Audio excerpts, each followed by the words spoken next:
Hello. We are here. We exist. We are live on the internet. We gotta come with more energy than that. Hey, what it is, motherfuckers? We here. We did it. Okay, good. All right, so F-bombs okay here on Morning Ritual. We definitely didn't check that going in, but I am glad I know now what the rating of this show is. It is an 18 plus It didn't take long to figure it out. I found it. Oh, shit. Hold on. There's double sound coming out. Shit. There it is. I fixed it. Here we are, screaming into your Saturday morning. Hi, everybody, and welcome to another episode of Morning Ritual.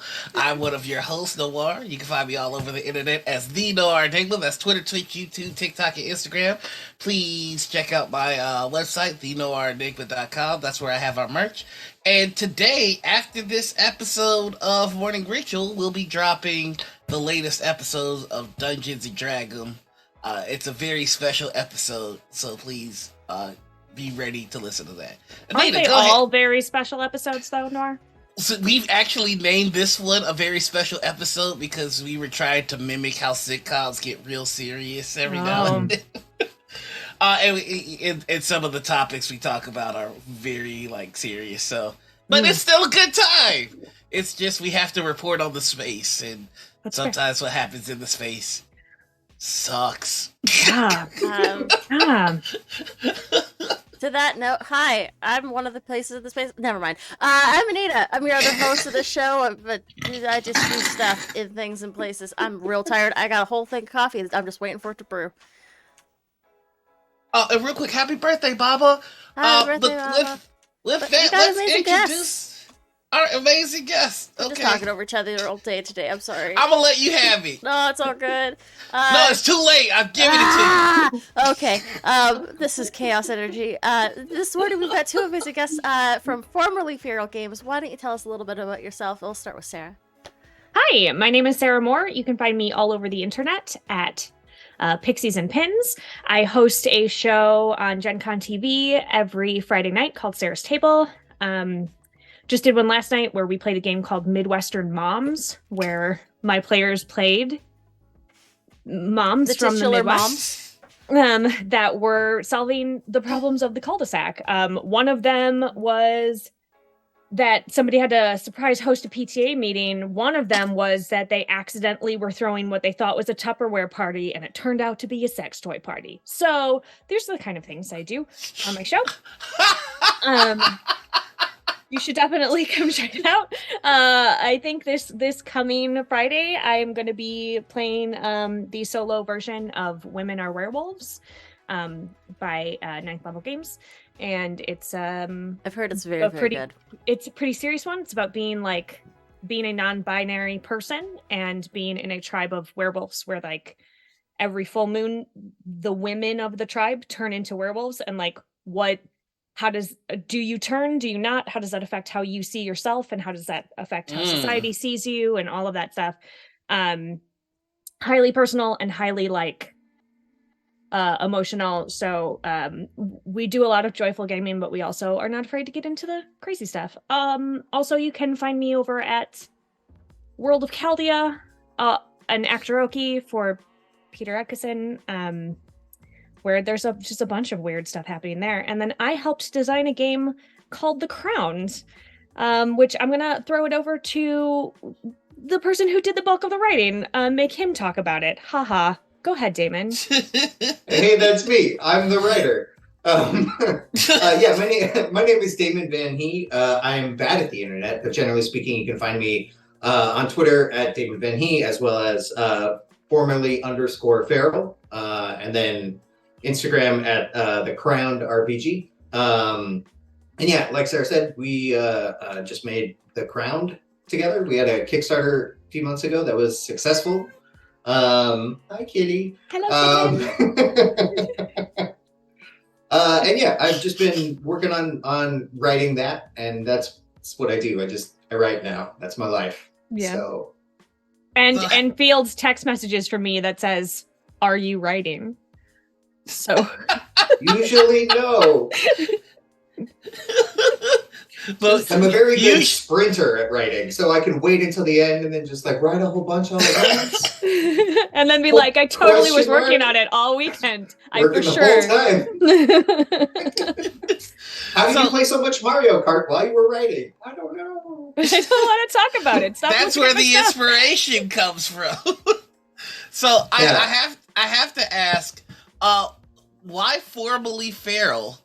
Oh, everybody That's a good- strap in for a very sad story, everyone. Yeah. Here we Oh No, it's But heartwarming and lovely. But like, okay. prep your Yeah. tissues. So here we go. So my wife and I bought the house that we have right now about 5 years ago, and when we moved in, there was a cat that lived in the neighborhood. It was an outdoor tomcat, an unfixed tom, so like giant head, everything like that, who just like strutted around the neighborhood.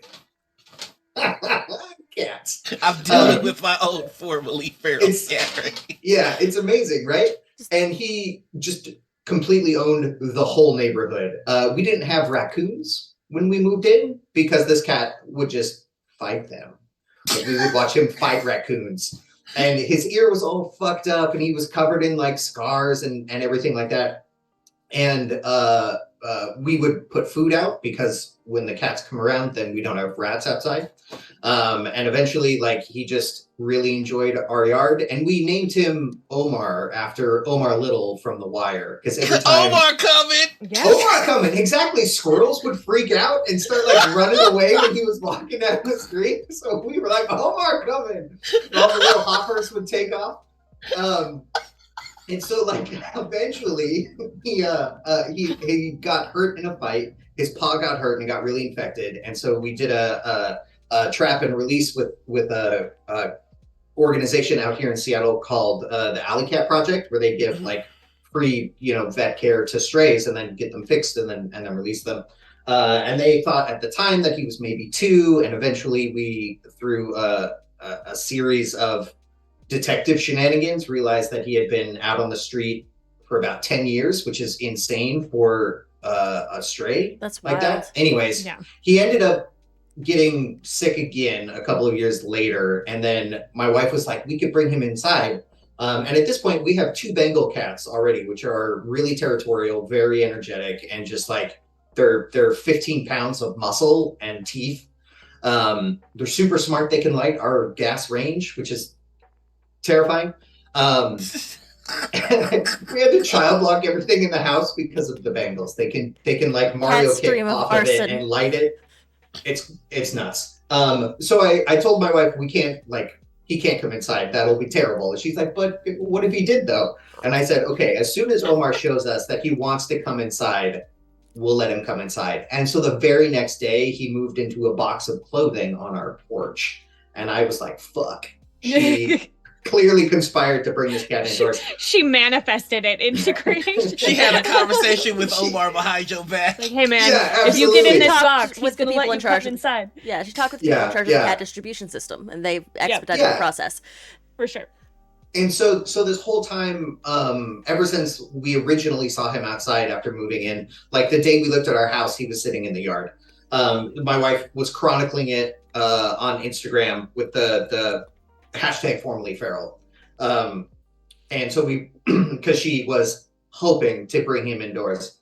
And so we finally did bring him inside. He had like advanced heart disease, brought him to the vet, got him some meds. He immediately got a ton better. And he just stayed indoors after that and never showed any sign of wanting to go back outside. He turned out to be just like the best cuddler in the entire world. He had a purr loud enough that it would wake me up at night all the fucking time. But like we had 2 amazing years with him.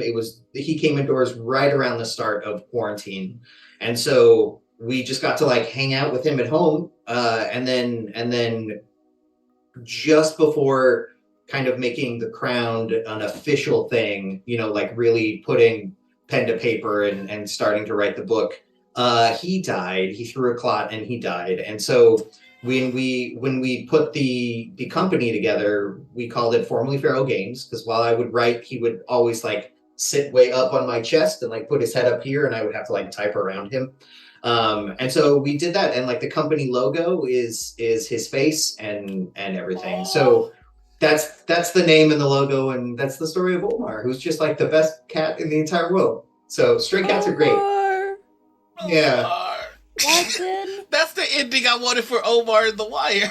Yeah, right? Yeah. He just comes inside and gets to lay on a pillow for 2 years.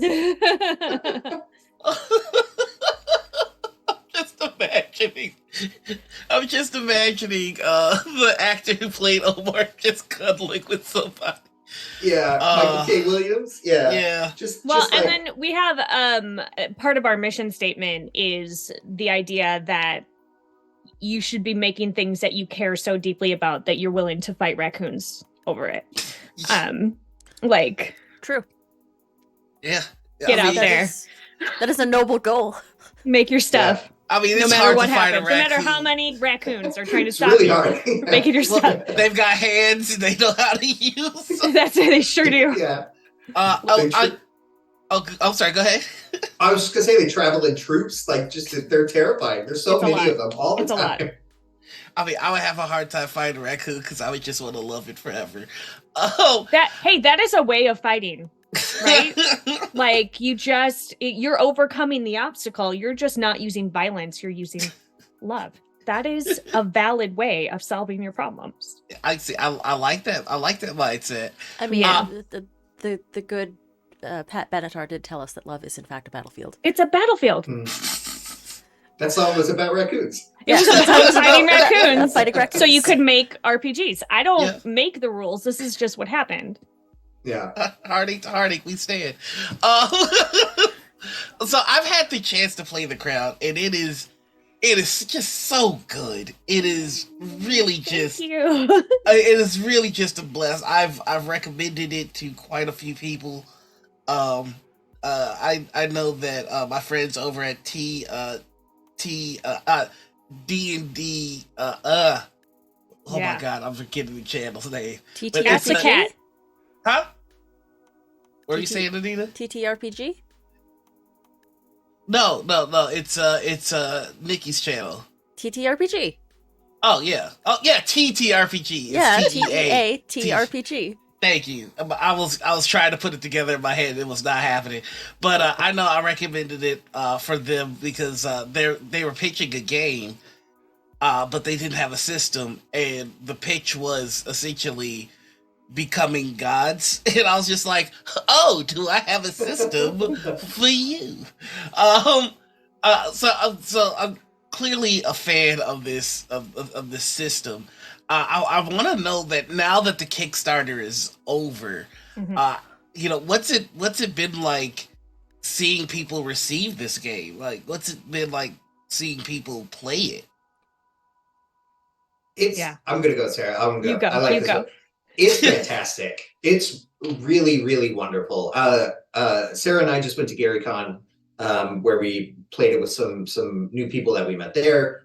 New for me. Sarah knew them already, but I was having this conversation with them, and there was a moment for me. I mean, as I think we're all creative people here, and which means we are the hardest on ourselves.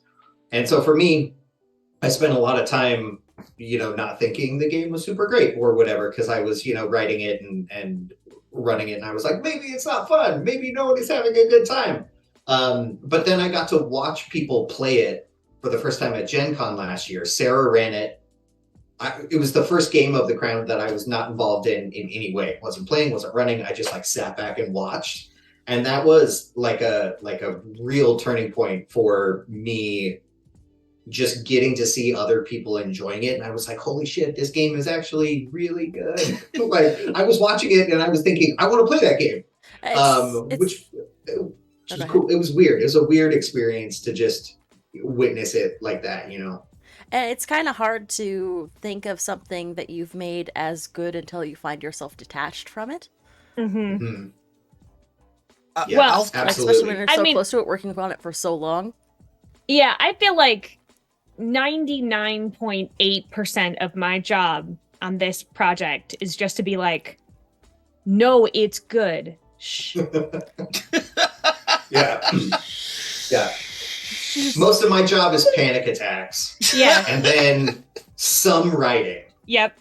That's how the book is going to get made. Mostly panic. Yeah. Yeah. I spent a lot of my time just being Damon's emotional support, Sarah.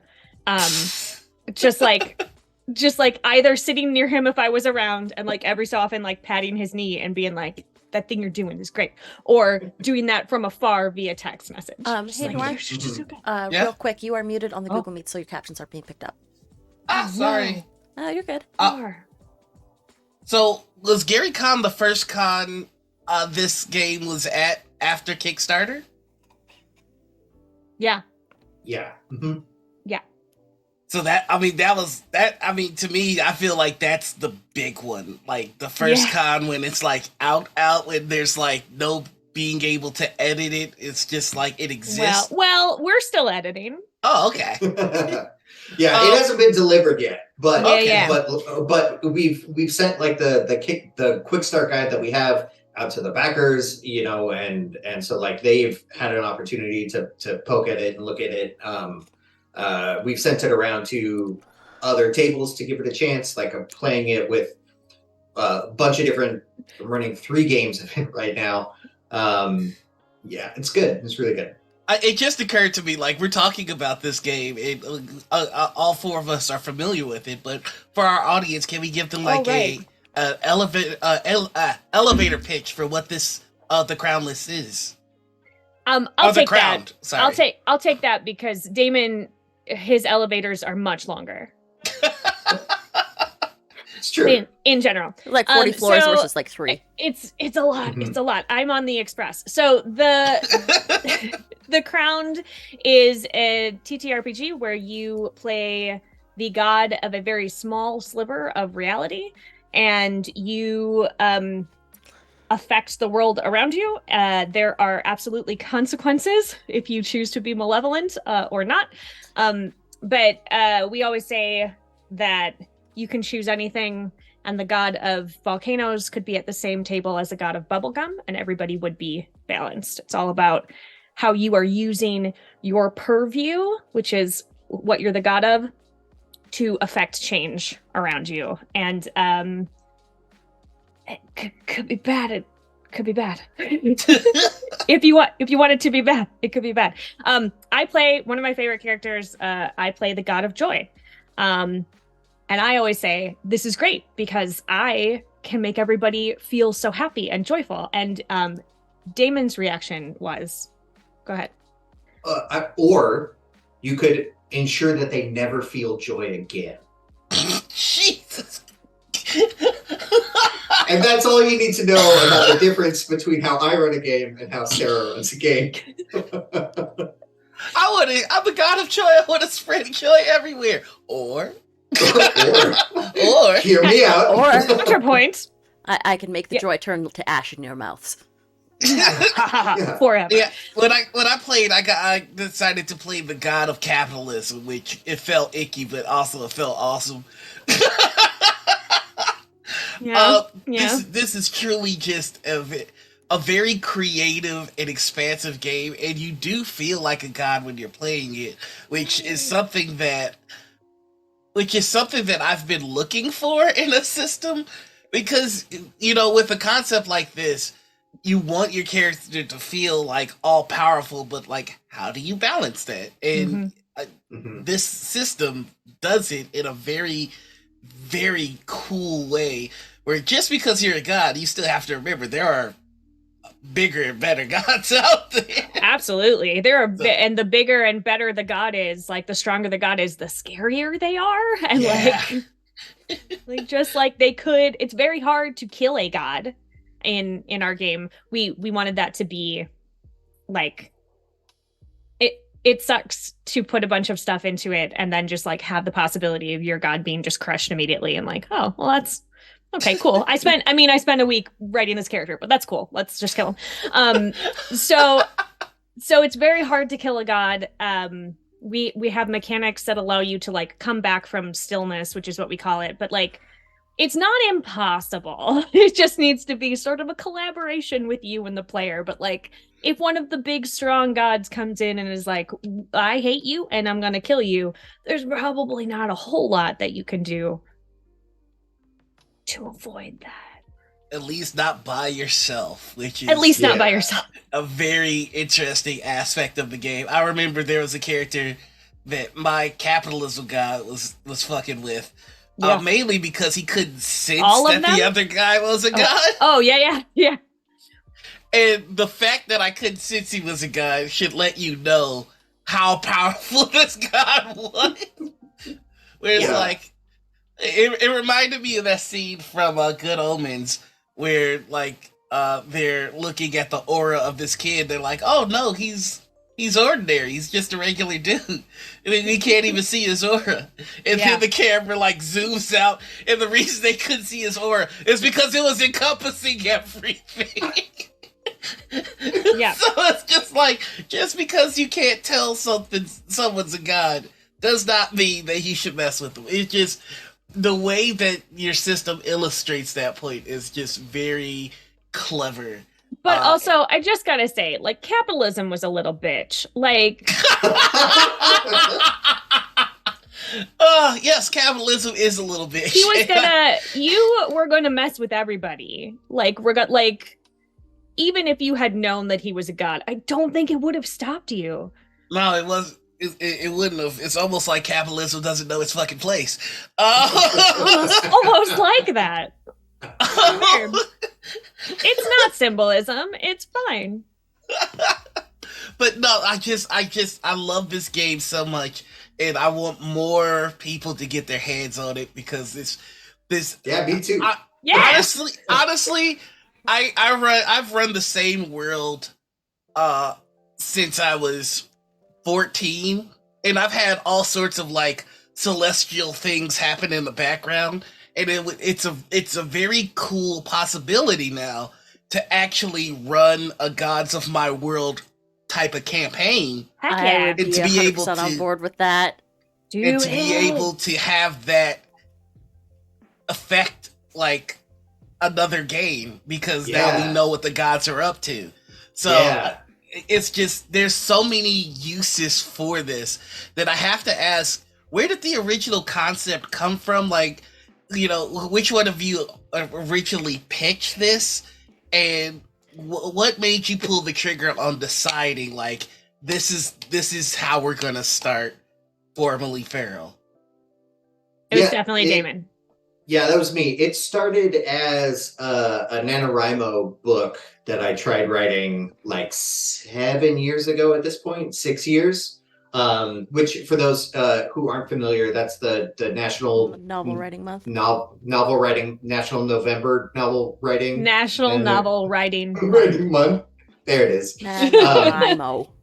Yeah, where you try and write a 50,000 word book in a month. And it's tough. It is. It's very hard. And I was successful at getting to 50,000 words for this. And so I was writing not as a game, but as just a fiction novel. Right. And the whole time I was writing it, at the end of everything, I was at like 70,000, 75,000 words. And the story wasn't anything. It was just a series of moments that I thought were cool, but like there wasn't a plot or anything like that. And the whole time I was writing it, the only thing I could think of was that I just wanted to play in the world. And so at the end of things, it turned out I was just world building the whole time. And so then I shifted gears a little bit and started putting together a game, trying to find a system that already existed that could fit into the setting that I wanted it to be. Pretty unsuccessful trying to find one that already worked. I spent the early days of quarantine with my D&D group over Zoom, playing through various systems, trying to find if any of them matched. Played about 18 months in that campaign, and at the end of it, I had most of the mechanics for the Crown written. And so from then, it was sort of an easy shift to just put it together for like a proper game. And Sarah was helping most of that time along the way. She's always been like a sounding board for... Sarah just didn't leave. And to be fair, it's how I get most of my jobs. I was just there. I was there. I was and like, less diplomatic than how I was. Yeah. No, I was going to say it totally. nice, but yeah. So Sarah showed up and then I just never not left. anymore. Yeah. Yeah. But yeah, I spent early days as just like sounding board and not like officially being on the project. And then I was finally like, hey man, I am spending approximately 25 hours a week talking about this game. Maybe I could be involved officially. And he was like, awesome. right, yeah, we should do that. That's a thing, right? We can do that. That's a thing. So my first off, the fact that this kind of started off as its own world, but it ended up a system that I feel like is so beautifully system agnostic. Not system agnostic, but it really does fit with anything that you want to do. Yeah, and I'm not trying to sell it for you. Yeah, genre agnostic. Yeah. Well, and that's like, exactly what I mean. Genre. I think part of that is because Damon's brain can't settle on a genre.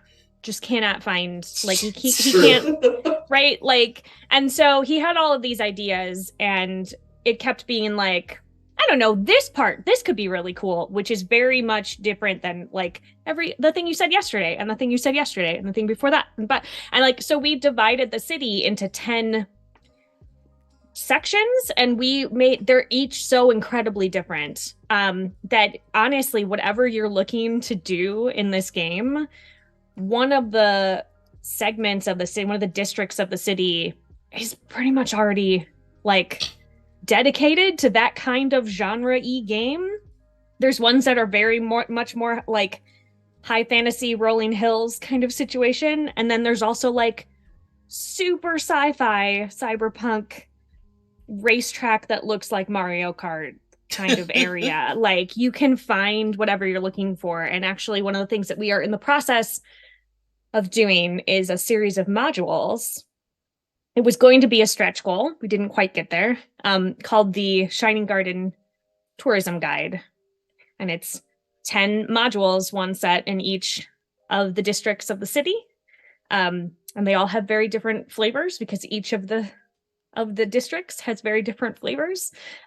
So if you are looking to not build your own stuff, then you've got things to choose from.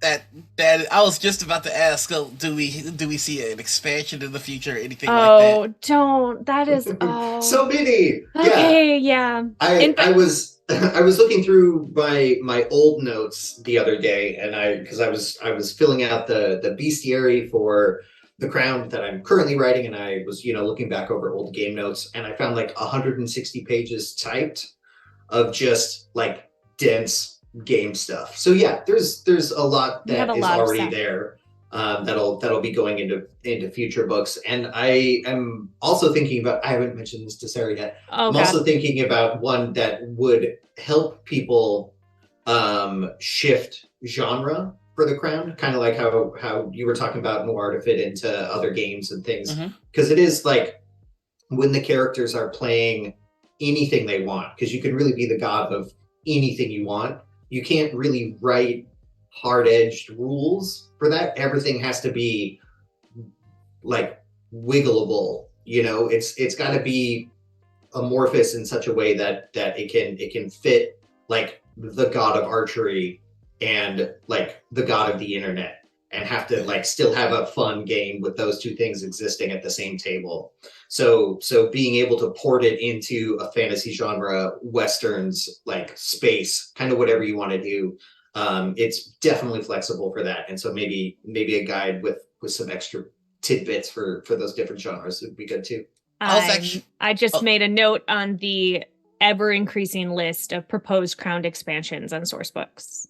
Thank you. So I was gonna ask, can we ever expect to see you bring other Pantheons to the Crown? Like, I know one of the things that would be interesting is, if somebody has like a a homebrew set in the world of the Greek pantheon, already having an established like Zeus and everything would be really killer.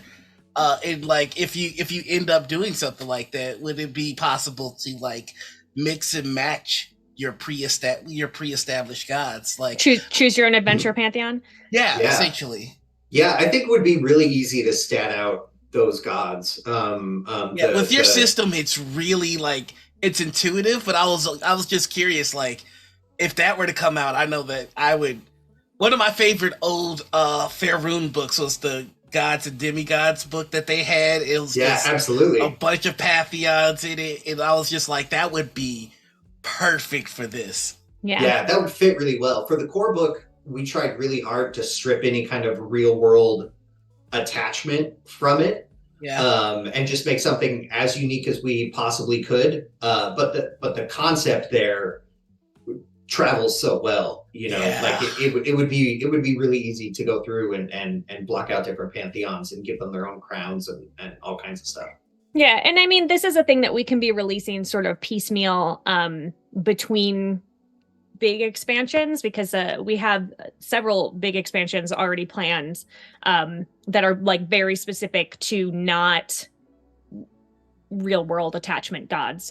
That'd be good almost as a Patreon tier. To do Patreon or even like we had discussed the possibility of, because we're releasing through Drive-Thru RPG, like just like being able to throw up one or two gods as like the Crown Quick Hit or in something between. Like that. So that people could continue to like grab new material if they wanted it between these big expansions. So I mean, I remember talking with a friend after I played the Crown, and he was interested in running a God of War themed campaign. Oh, cool. And I was just like, oh, yeah, I know the system for you. Because it's just such a wonderfully well thought out system and concept that it's really the only system that I can think of when I think of something as grand and epic as God of War. So I mean, I could fawn over it all day, and I probably will a little bit later, but I'm also very curious as to like, where did you start writing? Is this your first major product? Where did this journey of becoming a game designer start for you? Yeah, for me, it's my first. I've been gaming my entire life. My mom ran me through my first game of D&D when I was 6. So like we've just got a very like games heavy family. Always done role playing games, board games, all kinds of stuff. Super competitive, lots of siblings. And so I've been running games and playing games forever, but this is my first time like writing one in a way that was intended for other people to play it. I mean, talk about a home run on the first try. Like that's like, holy shit. I thought you'd been at this for a while. Hand finish. And I've always been like a writer. I always have written stuff, and I've played a lot of games, obviously, and I have the privilege of basically running a different system every week on my show, and like so I have been just sort of immersed in games for a really long time, and like non D&D games, like non-traditional, like lots of indie games, and so it's been really great when we sit down to talk about mechanics or something, because Damon would say something like, hey, I don't like what systems use this so we can look at them, and it was great because I was able to be like, well, we have a couple of options, and like we can go like there's this that's kind of what you're talking about, and this is kind of what you're talking about, and like honestly we were never able, which is why we ended up coming up with our own, but we sort of took the best pieces of things that we had found and like smashed them into a ball and then put them into our game, which was great. So thank you to everybody who came before us and did all of the work of finding things and whatever jived with us. But yeah, I've never designed a game. I've written a couple of modules, and I know this is true of Damon as well. We do a lot of homebrew when we are running games, and so I mean, that's sort of a little bit of game design. Like, it's not exactly the same thing because of mechanics and whatnot, but like, we've been world building for a really long time. And so it was kind of a natural transition for us to turn it into this new world. That's all. Yeah. See, I had a specific question for you, Sarah, which was earlier. You said, that's how I got all my jobs, and one of the things that I've learned is that you do a lot. So I was just wondering if you might be able to take us through some of the things that you do in this space, and how did you start your journey into the world of TTRPG? Okay, so it started with a raffle and a mimosa. Like all good things do? Like all good things do. Years and years and years ago. Relatable? Yeah. I was at Gen Con one year. Maybe the year I met Damon? Maybe before. Unclear. But I went there and I entered a raffle to play a game of Fiasco with the owner of Gen Con. And was picked. Got up to the suite. It was me and Peter Atkinson and two other big gamer dudes. Mm-hmm. And you can't tell, obviously, but I'm very small. And also just like don't have a good tolerance for alcohol. This is all very important. And so Peter had ordered mimosas for everyone at the table, and I, foolishly, was keeping up with them. I was very drunk by the end of this game of Fiasco. And then he started talking about how he was a filmmaker and like had just started becoming a filmmaker. And I, emboldened by my liquid courage, basically just said, you should give me a job. And then I left the suite and sobered up and thought, perhaps that was not the best way. Like maybe I didn't quite nail that social interaction. Felt like I did, but maybe not. Got an email from him. He had I apparently had given him my email. I don't remember. Got an email from him that was like, hey, not looking for anybody right now. Thanks so much. It was lovely to meet you. And I was like, yeah, oops. So kind of you to like reject me in such a diplomatic and professional way. And then I ended up out in Seattle a couple of months later, just randomly for a trip. And emailed him back and was like, I'm going to be in Seattle. And he was like, we should meet for lunch. And I was like, great. Okay. I want everyone to know that I am not an alcoholic. I feel like it's important for me to say this. We met for lunch at a martini bar. I didn't pick the venue. But then I had a glass of wine. Mm-hmm. And halfway through lunch, I realized that I was in a job interview. And was maybe a little toasty. Oh dear. By the end of it, I had been given a role in his current project, which is turned into World of Chaldea, which is a huge, like, obviously based on a D&D thing, very much in the TTRPG sphere. And I was like, all right. And then I just started sort of like sinking my way in, like, I am also good at this thing. Maybe you should pay me to do this. Maybe you should pay me to do this. And now I do so many things in in Chaldea. Like I just sort of just like I found a comfy corner and I just like anchored myself there and was like, I'm not leaving. Hi. And that's just sort of how I get all my jobs. I just and so I'm like, then now I just keep getting more stuff. I'm production manager of Actoroki now. I do all their socials, mainly because at a convention one time, I said to Peter, you should tweet the booth number out. And he said, I don't know what that means. And then within 8 hours, he was like, what if I just pay you to do all our socials? So like, it just like, like, I just keep like, here's a helpful suggestion. Someone should do this. And then he's like, how about you? I've done that with right. Peter too, though, to be fair. Oh, they were talking in a call afterwards about doing a Star Trek Adventures campaign. And I was like, I know Star Trek Adventures very well. And Peter's like, well, why don't you consult for me? Why don't you do it? Yeah. He appreciates, like, that's the thing I love about Peter is he's very much like, I don't know how to do that. Do you know how to do it? You know how to do that? Here. Do it. Yeah. I will help. I will facilitate you helping me how to do this. Yeah. The timeline. Oh, go ahead. Oh, sorry.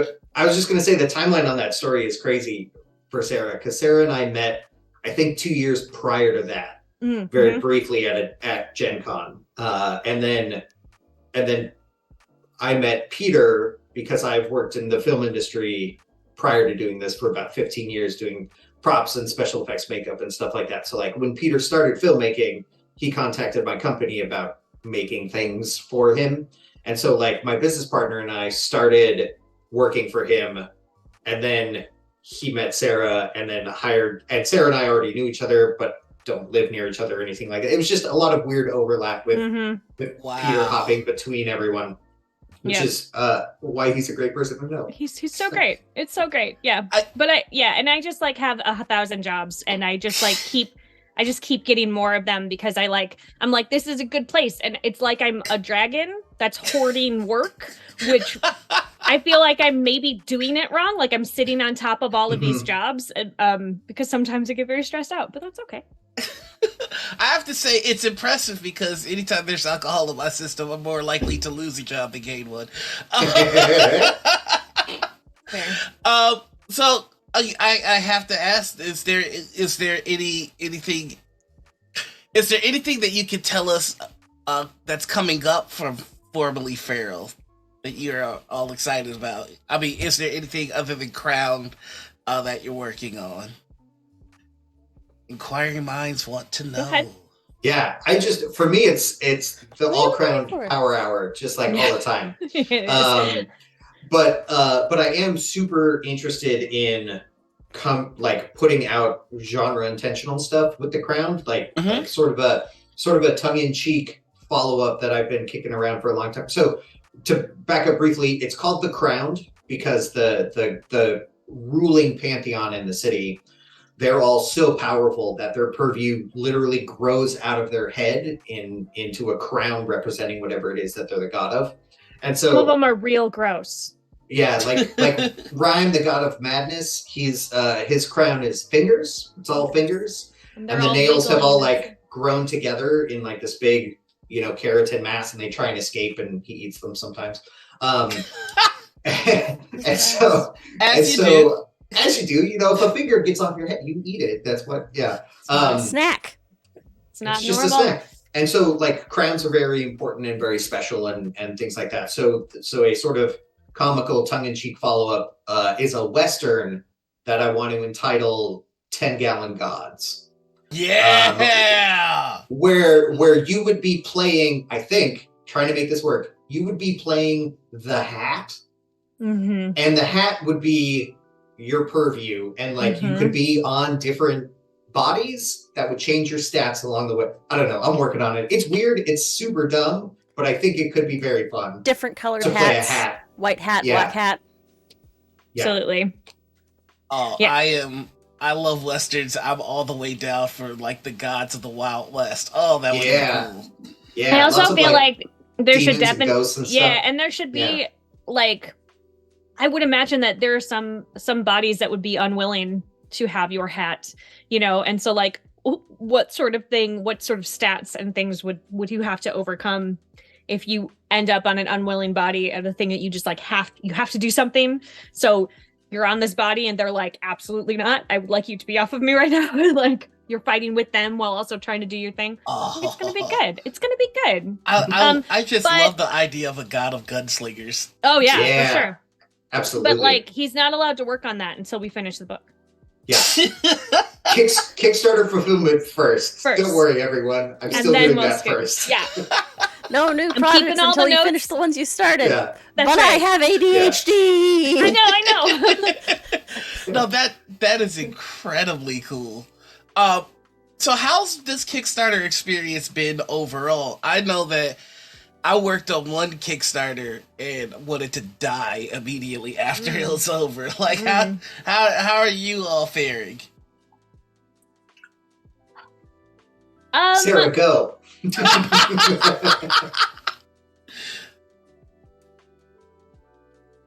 I don't know how to say this and be nice to Damon. Just say it and be me. Just say it and be me.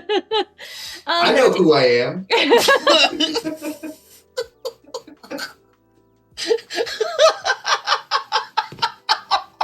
I knew what this answer would entail. That's why he queued it up. Listen, I think post Kickstarter has been fine. Like stress wise, like obviously we've got stuff to do, but there's like a very clear.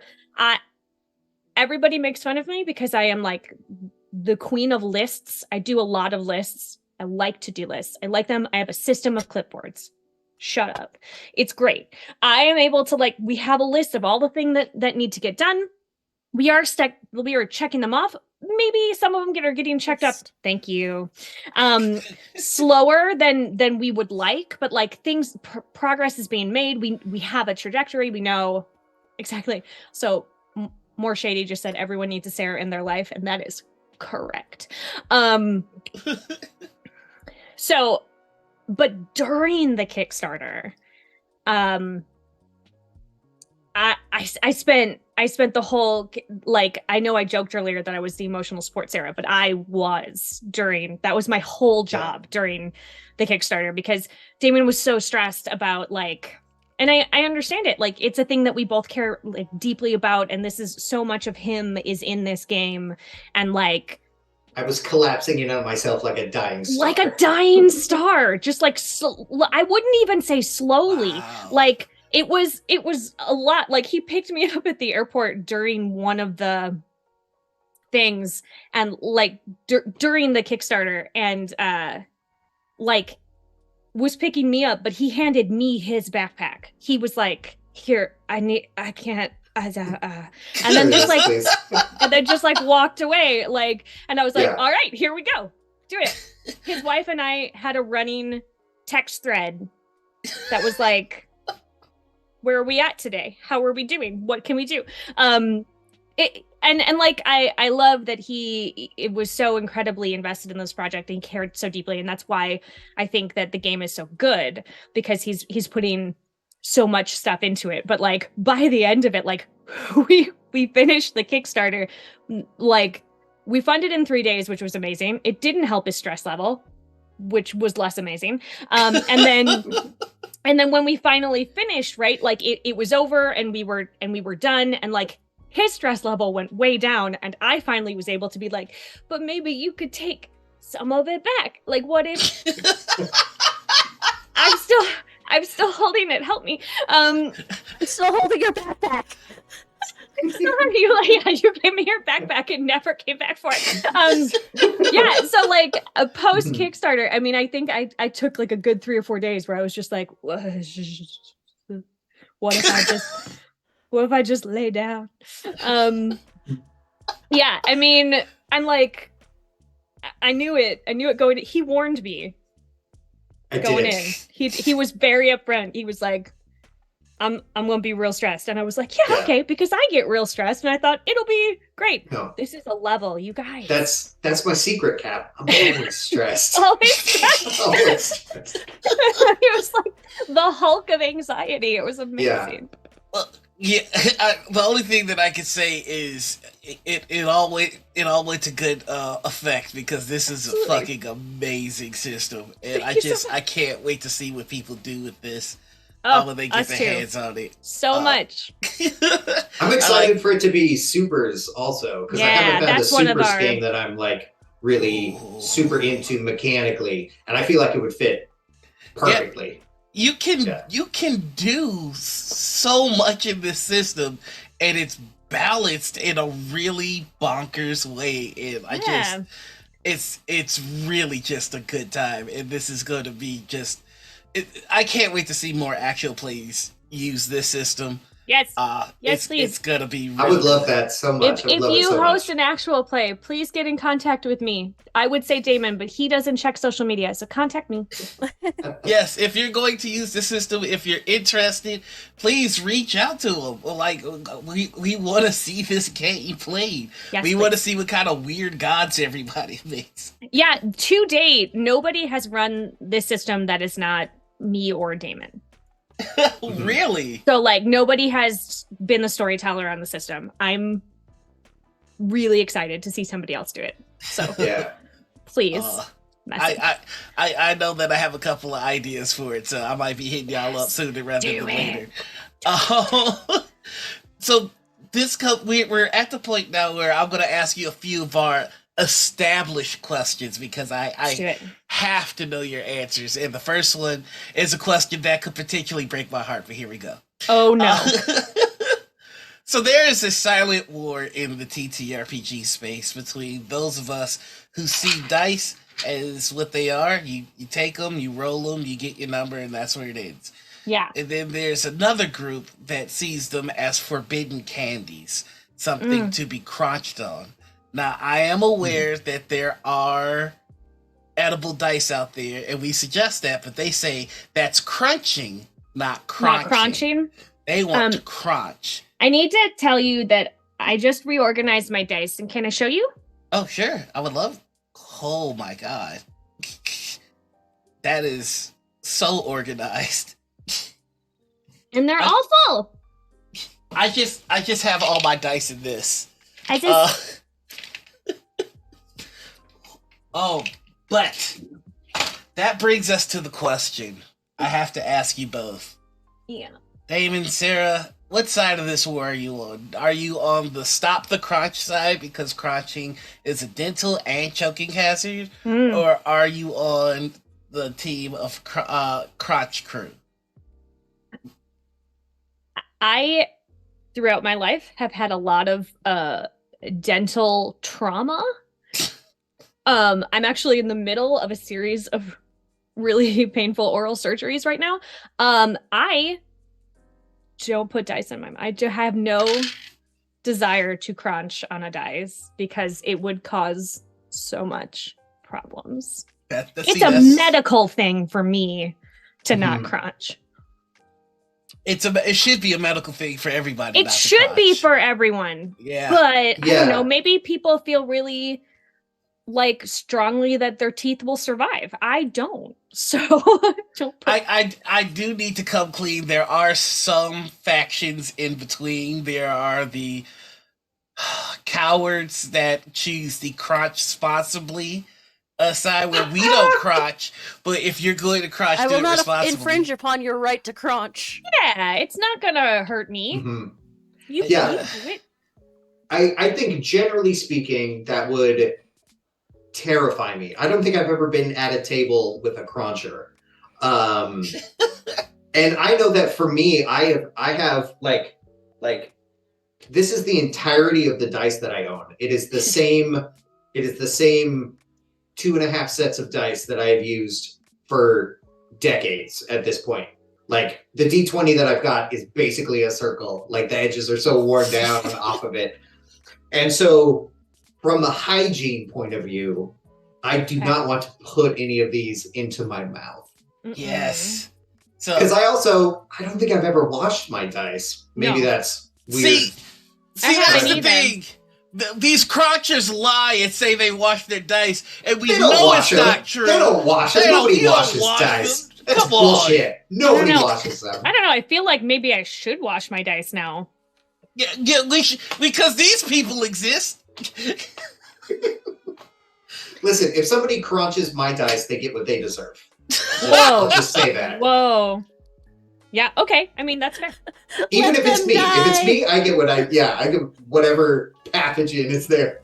Gross. All right, so thank you, Rashad. He listed all of the factions in this war because we always get different answers. We have Crotch Crew, which are people who support crotching. There are the Swallow Saviors that say if you're gonna crotch, be a man and swallow them. There's the Kappa Let Them Die faction, which is we don't crotch, but if you do, what happens to you, you deserve. Okay, that's fair. There's the crotch sponsible, which are the cowards that refuse to choose a side. There's the Law and Jaw. I don't even remember what that one is. There's the Gamer Girl Spinny Dice, which are we don't crotch, but we'll sell Gamer Girl Spinny Dice. There's the crotch enablers. There's the crotch weaponizers, which is I recall Abria, who was the CEO of a dice company, is trying to make dice look more appealing to crotchers, so that they'll buy them. Okay, they don't crotch themselves; they just enable the war. Sure. There's the your crotch your choice. And then there's the crotchstitutes, which are people that don't crotch, but $20 is $20. 10 factions. I like that. Yeah. Wow. So crotchstitutes. Listen, times are hard. Economies, am I right? Listen. Capitalism, right? Capitalism. So I so far I've got you guys down for stop the crotch. Yeah. Yeah, it's just Damon might be leaning a little bit into the Let Them Die faction. To be fair, I just think there are consequences. In every war, I think Damon is on the Let Them Die side. Like any kind of things, like do what you're gonna do. Just know that there will be problems. All right. So our next question is: you are the emperor of the TTRPG space for one day. Yeah. Any 3 things you want to have happen immediately happen, no matter how small, no matter how big. So if you want, like, Feral Games to suddenly have all the income from WotC, you snap your fingers and it happens. So what 3 things would you like to have happen in the space? Number 1, I want everyone to have a union. Yeah. Because they're great. When done well. A well put together union. A well put together union, because protect the people, because they're the ones that make the games. And then I want folks to be able to play The Crown, which means I should probably finish it. Oh, so yours would just be The Crown. I'm done. I'm done. And then you can give it to people. Cool. Second one. And then I'm gonna think on my third one. I think the first one for me would be that safety discussions would be universal and not. I feel like I've been at too many tables where they do one begrudgingly and like I'm supposed to do this, whatever, it's a safe space. Like, knock that off. So I think it's gonna be like at the beginning of every game, and with it not being having to have somebody like, are we gonna do one today? If you don't take safety tools responsibly, seriously, you can't play type deal. Can't play. I think it's just I think that should just be, well, and I guess more just like in an accepted commonplace, it's just gonna happen kind of a way. Just like, okay, that's gonna happen. Normalize safety tools.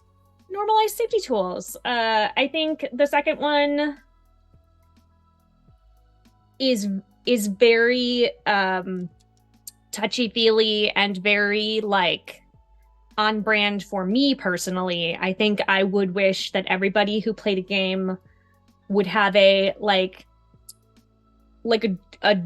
joyful moment, like a moment that felt really great for them at the table, like one of those moments that like you would look back on years later and be like, oh my god, do you guys remember when we were at that table and we did this thing in this game? Like just have one of those like RP moments where you really felt like it was working, like everything was working.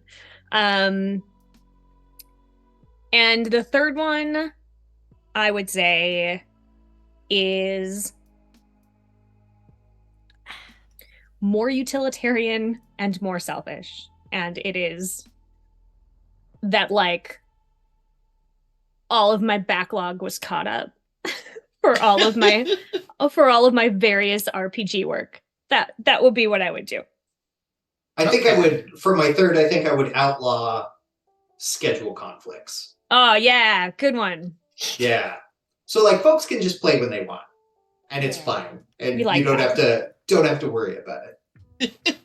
Oh my god, that would solve so many fucking issues. Solve so many problems. It is the Yeah. real villain of all RPGs. It is the final It's boss true. of The final boss. TTRPG. And our last question that we always ask on the first half of our show: if you could play with any 5 people that are alive right now, you don't count towards the 5. You get to choose what game is played and who GMs. Oh my What God. 5 are you picking? What? This is really hard. Yeah, it is. Yeah, it is. This is usually my punishment question when people say that they're crunchers. Like I usually ask this immediately after to make them suffer. Okay, so 5 people that are alive. Yes. Living people. 5 living individuals. Okay. Okay. I'm gonna say them as I think them. Okay. And I think for obvious reasons we have to play the crowd. Hell yeah. So Neil Gaiman, Yeah. He'd be good. He'd be real good. Gail Simone. Holy shit, this table's already lit. Mhm, Yeah. mhm, mhm, I'm gonna keep thinking. Those are the 2 that I got. mhm. I might have peaked. I shouldn't have started so strong. You started so strong. Yeah. That's I should've it. The saved other those for 3 the end. players Yeah. pass. Neil Yeah. Gaiman Pass. playing the crowd, like Wouldn't that be so It's dope? so amazing. I'm gonna tweet at him and ask him if he wants to play. that would be so sick. I'm tweeting at him right now. I'm gonna do it right now. And who would be the GM? Oh. Couldn't be me. I would pass out. I could not handle that kind of pressure. Also, no, I don't know. Maybe I could. I really love when my players are very obviously smarter than I am. Like I really love that kind of a surprise. Like what they bring to the table is always stuff that I'm never expecting, and I just really love living in that moment of not knowing what's going to happen or how I'm going to adjust. So maybe I would want to play that game. Yeah. I feel like Tom Waits would be good. I don't know. Ooh. I don't know like how into the dice he would be, but I think he would love the story that came along with it.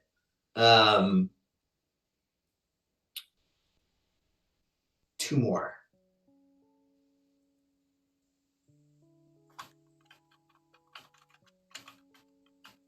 Sarah, do you have any? You go. I have to think more.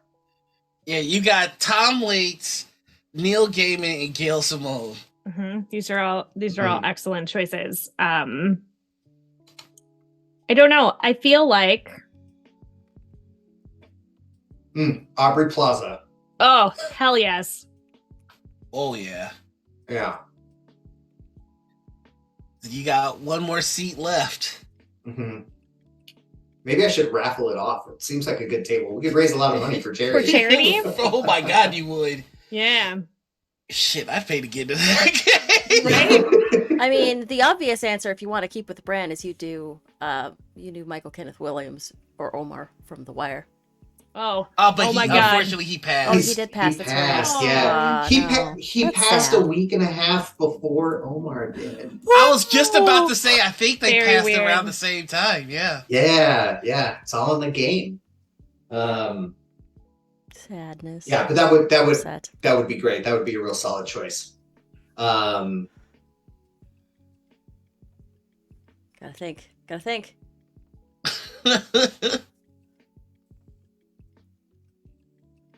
I'll come up with one. It'll be good. Honestly, for the crowd, I think I have my 5. Yeah, Go hit me. for it. My 5 would be Ian McKellen, Oh shit. That would be great. 10 out of 10 price already. Sean Bean. Mm-hmm. We gotta have Orlando Jones, who played a Nazi on American Yeah. Gods. He Yeah. was so He's good so on good. American Gods. So good. So That's good. a great choice. So good. Solid choice. So I'm cheating. I would love to see like Gandalf play. I would love to see like Ian McKellen's like Gandalf-y god like character. Sean Bean played Zeus on Percy Jackson. It was really good. Yeah. Orlando Jones played a Nazi, which was just so good. The guy who played Satan in Constantine. Yeah. Oh. What's his name? I know that guy's name. And lastly, I think I'm gonna go with Peter Whoopi Stormare. Goldberg. Stormare, that's it. Oh, Whoopi, nice. Whoopi Goldberg. Solid choice. I've come up with my fifth one. Who's your fifth? It's Guillermo del Toro. Yes. Yeah, that's my fifth. Those are my five. Yo, that's a fucking table. It's like, y'all really gonna forget about Morgan Freeman? And I feel like if you're doing Ian McKellen, I would love to see him at a table with Patrick Stewart. Yeah, I was debating it, but I didn't. Like them together, because they are the sweetest bromance that I've ever seen in my entire life. I would love to see them play together. Yeah. Ian McKellen was really about this close to being David Tennant or Michael Sheen. Oh, David Tennant would be good too. But a table with Ian McKellen, Patrick Stewart, David Tennant, and Michael Sheen would be just oh my gosh, just the two like ultimate bro couples. Oh, yeah. But that wasn't on my list. So I'm so sorry, Sarah, to interrupt. What was your list again? Oh, I just didn't make one. Hi. Okay. There are too many people. We'll wait. Oh, all right. Lovely weather we're having. It is so good. I think hell of a windstorm last night, right? I think that there's just like there's too many people, and I'm far more like there's just a bunch of people within the industry that like are on my quote unquote bucket list, but I feel like it's not fair for me to name them because I like know them and I do this thing for my show where I just like send people the Zoom link and then they click on it. So, listen, it's still that don't whole know like how half of the people that showed up on this show showed up. Yeah, that's fair. I mean, I think like if I'm going to put together, we've done all the like, oh, let's grab the people that we don't know and that we would, super big name celebrity, all of that stuff. But like, I also would love to put, if it's like friends of mine, game creators, people within the industry, I would love to put Banana Chan at a table with Becca Godsey, who is Cosmic Phoenix. Yeah. Over on D20 Deathmatch, great show. Yep.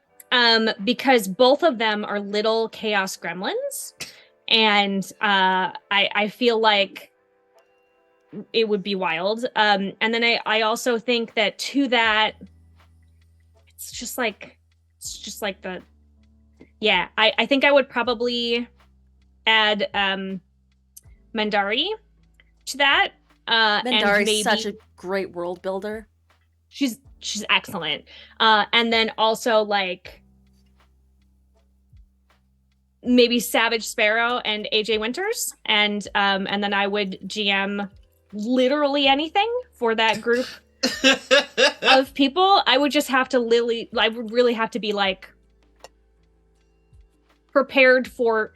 I should just not prep is what should happen. Is I should just be like, this is a system we're playing. I have no prep. And then I could just release them into the world and then just like desperately grab onto the threads and just follow them, because they're all going to go different directions. They're just a group of tangenters. But I think it would be really entertaining. That is a room full of cats if I've ever seen one, and that would be so good. Yeah. In fact, I mean, like Brandy Rose wrote a game where you play cats, so maybe I just have them. Yes. Right? We just cat play gods. Knockville, and then you're all just cats. Anyway, That game Everyone is I so just fun mentioned, and so please call wholesome. me. Please just call me and we'll do that. Oh, Put it on my show. Verhex That Knockball is- is such a good game. Such a good game. Brandy That- is super talented, They're and so- it's such they're a. so Brandy talented. wrote Midwestern Moms.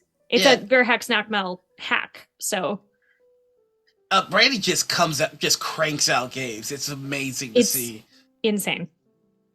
But- In a really great way. We love you, Brandy.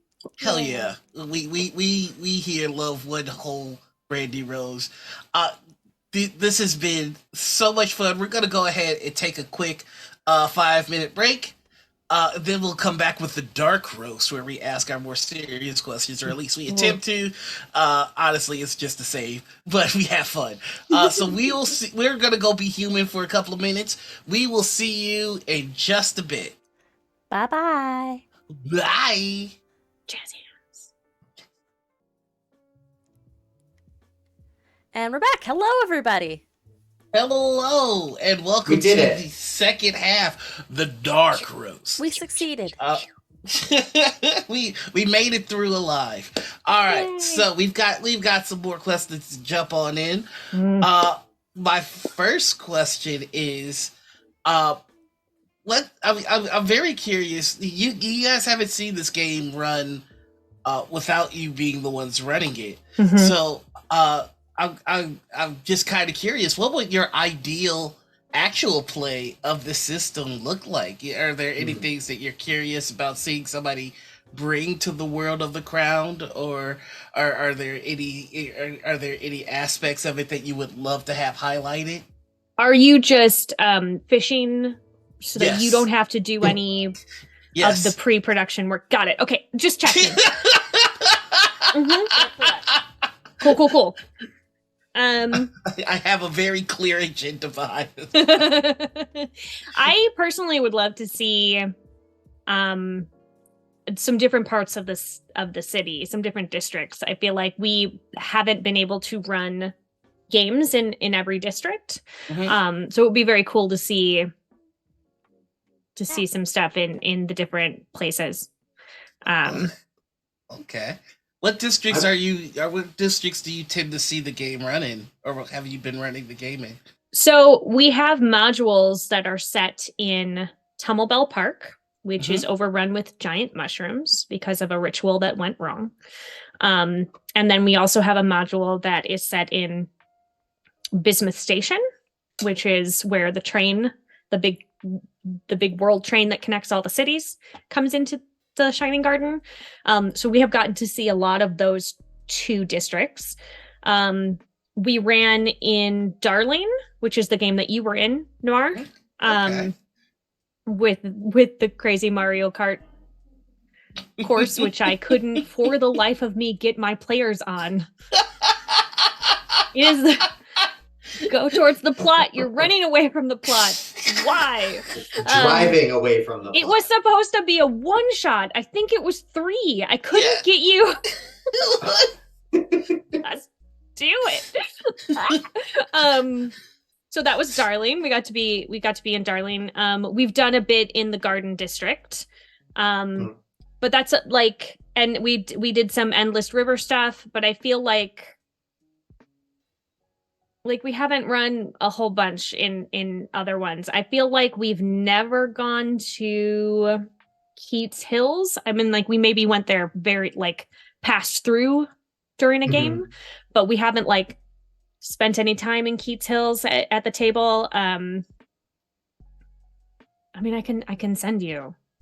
Here's where we haven't gone. I was just about to ask you, can you give us a little bit of a summary of what Keats Hills is? Oh, let me just. I happen to look. What? Oh, you have it right there. What? Okay. I have it right next to me, and I opened directly to the page of the district. It's so weird. It's almost like you're ready. Good. What? So Keats Hills is the center of the Shining Garden's agriculture, medicine, and biosynthetic industries. Large portions of its neighborhoods are beneath the namesake hills in the VATS, capital V, a series of scientific and medical facilities that produce synthetic goods and food.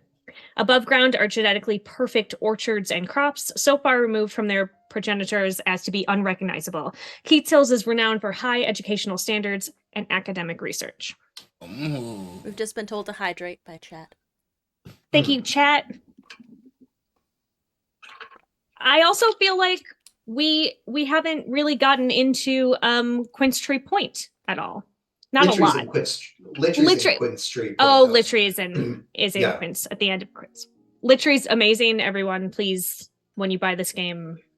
Peter Stormare's character in Constantine was the vaguest inspiration for the character of Litry.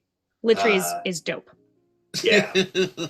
He's the god of paint, and he's extremely agoraphobic, and so he lives on a bridge which is made of folded paper that he's been painting coat after coat after coat for centuries. Yeah. But because he is agoraphobic and he won't leave, he just stays there and paints forever. So it's this like weird lumpy mass. And his outfit is like stiff canvas, but then his hands and feet are constantly exuding paint in that same kind of drippy way that Satan did in that scene when he like drops it down. Yeah. But I love Litry because of his romantic entanglement, because I am a softie. It's sad, the saddest thing. Litry is partners with Rhyme, the god of madness, and being around the god of madness makes you go more and more mad. It heightened his agoraphobia. So now Rhyme stays away from him so as not to make him worse. And Litry stays on his bridge waiting for Rhyme to come back. Oh, my heart. Yeah. Why? So throw that away. We don't like it. Joyful gaming. Back to joy. Okay. So my next question, it's not much, it's probably not more joyful. But Oh no. I know one of the hardest things for me when dealing with the Kickstarter was community feedback. And this was a project that I was hired on as the community manager. So it's like, if they talk about the game, my feelings aren't involved. I didn't make it. But when you're directly responsible for making the game, how do you take in community feedback without, letting it lead you into a spiral? I guess is the question. I think so far we've been really fortunate. It's all been very positive. The feedback we've got, but also it hasn't gone out widely to everyone's tables just yet, Okay. And I feel like I think I can pinpoint a couple of areas that I am worried about being sticking points when people are trying to play it on their own. And so I'm sort of prepping for that. I feel like it's kind of I don't want to say a big lift for the storyteller, but it definitely requires a storyteller that is willing to be a little flexible with, like this is not going to be a game that you can really look at rules as written and get a hard answer for every situation, because the players are so varied. We couldn't really write that. And so I think that is going to be hopefully not too big of a hurdle, but I mean, maybe we'll call it a learning curve. Yeah. Like a slight learning curve. Like it's definitely a thing where as a storyteller, if you're running the ground, you need to be able to sit there and be like, oh, yes, and to all of the things, so we're really trying to encourage that. I feel like that is going to be where we get a lot of our feedback from, like maybe asking for some more hard rules for the storyteller, and I don't know that I can really supply those. It's so much about like being willing to pivot and adapt and go with what your players are doing. And we even have a section that's basically like, if a rule doesn't work for your table, you can get rid of it. Like it doesn't have to be like, this is about telling stories and not about like winning the game. So it's so much storyteller discretion of like, we're going to put extra ranks of wild card in because it's not quite attached to your purview, but it's close and I want you to do it because it's cool. Like, like it's all about finding those moments and like facilitating it's a lot of negotiating them. between not in an adversarial way at all, but like a lot of just like cooperative scene resolving with, you know, between player and storyteller. Yeah, and if you can convince your storyteller that, like, I know you think I should be using might because I'm using my body here and hit because I'm slapping someone, but like I am so much better in presence. I'm a person who never, like, might is always in my dump stats for every game. So like I would be using my presence. I'm using the force of my purview and personality to do this hit. I would like to use that instead. And if you can, like, explain to your storyteller how that would work in this particular situation. I'm not trying to like hurt them. I'm trying to make them flinch. Yeah, like it's that whole thing. Like if you can, you're supposed to be advocating for your character. Like this is a get in there and be like, here's why I think it should be this other thing. It might be a no, right? But like we're trying to encourage people. It's not just a perception check. Which is like arguably you can't really do anything else. You know what that stat is, you know what it does, and that's all you're doing. But that's like not how this game is designed. It's like, you know, tell me. It's very flexible, it's very flexible. Modular.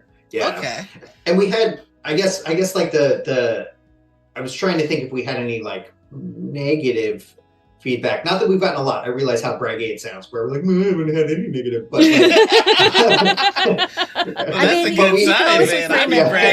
you can always reframe it as it's not negative, it's constructive. Yeah, well, we ran 2 playtest games this past Gen Con with players that had never heard of the system at all.